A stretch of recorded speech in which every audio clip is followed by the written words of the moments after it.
ChatGPT is one of the most powerful tools available to teachers today. In today's video, I'll share 7 prompts that will help you create lesson resources faster than ever before without using it to just write lesson plans or simply creating reading text. So before we get started, I want to show you something. I have created a set of 7 prompts that you can use for each of the 7 things that we will be covering today. As we go through each one, I will show you the prompt on the screen. You can pause the video, copy the prompt, go to ChatGPT and try it for yourself. What we're looking at is differentiated worksheets. As a teacher, you know how long it takes to create same worksheet at 3 different levels for your class. ChatGPT can do all 3 versions in one go. So here is the prompt. So what I'll do is I'll copy the prompt, go to ChatGPT, paste it in, and click submit. So here is the prompt. So once I've copied that, I'm using Canvas. I'll put in the prompt and click submit. Here are the 3 versions of the worksheet with the answers. The beginner version has a word bank as well. At the bottom here, the immediate has sentence starters. And the last one will have some open-ended questions and some fill in the blanks as well. And it comes with answers. So once your worksheet is ready, go to Google Docs and then put in your worksheet. And then now you can download this and you can use it in your class. The second thing is graphic organizers. So if you use Venn diagrams, cause and effect charts, or KWL tables in your classrooms, ChatGPT can help you fill in the content for you. Here is a prompt. So I have copied the prompt. Go to ChatGPT, put in the prompt, change it to Canvas, and click submit. Once the table is ready, put in the prompt, change it into a visual, click on create image, and then submit. So this is the diagram that was created based on the prompt that you had put in before.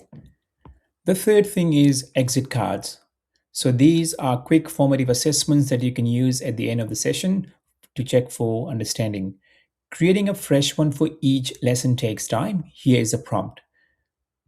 So once I've copied the prompt, I will change it to Canvas, and then I'm asking it to create quick exit card and then click on submit. So this is the exit card that it created.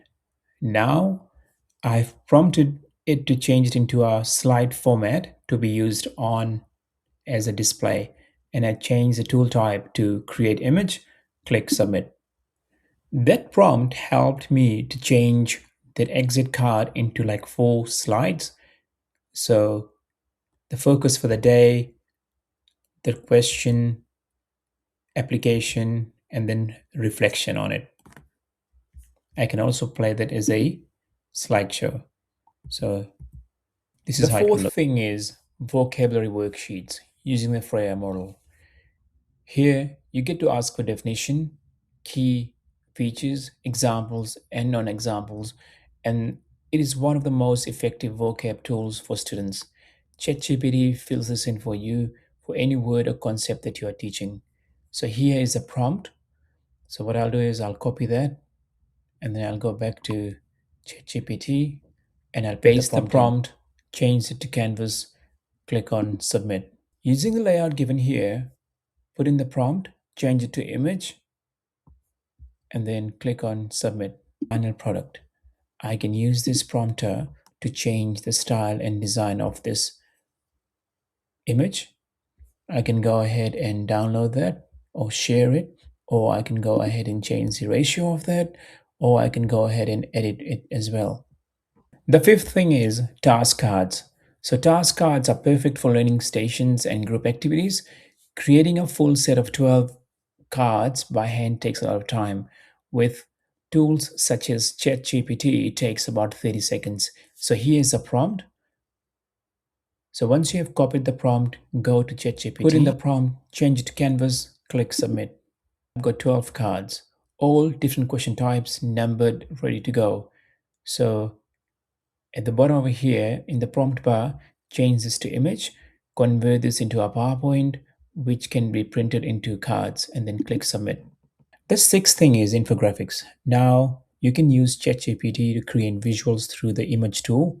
Here is a prompt. Let's use this prompt to create an image.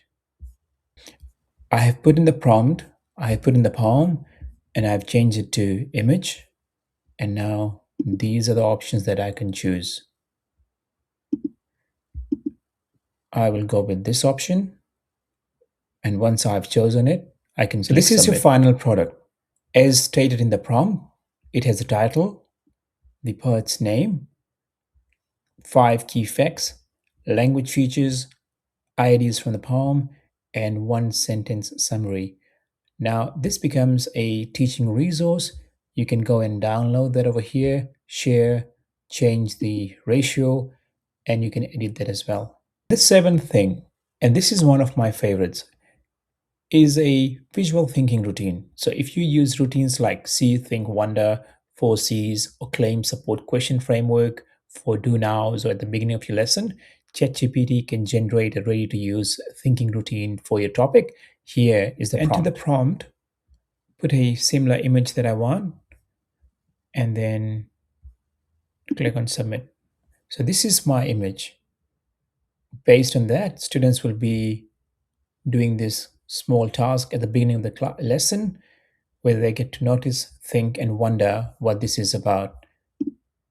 These are the questions, and this is where they'll put in their responses. And again, you can download and print, or you can share that with platforms like Google Classroom or any other space that you're using. In today's video, we looked at 7 ways to use ChatGPT to create classroom resources. We looked at differentiated worksheets, graphic organizers, exit cards, vocab cards, task card sets, infographics, visual thinking routines for the beginning of the lesson. All of these prompts are designed to save you time every single week, and all of them work without asking ChatGPT to generate reading text or lesson plans. You can do more than that. If you found this helpful and you learned something, do like, share, and subscribe for more videos like this. See you in the next one.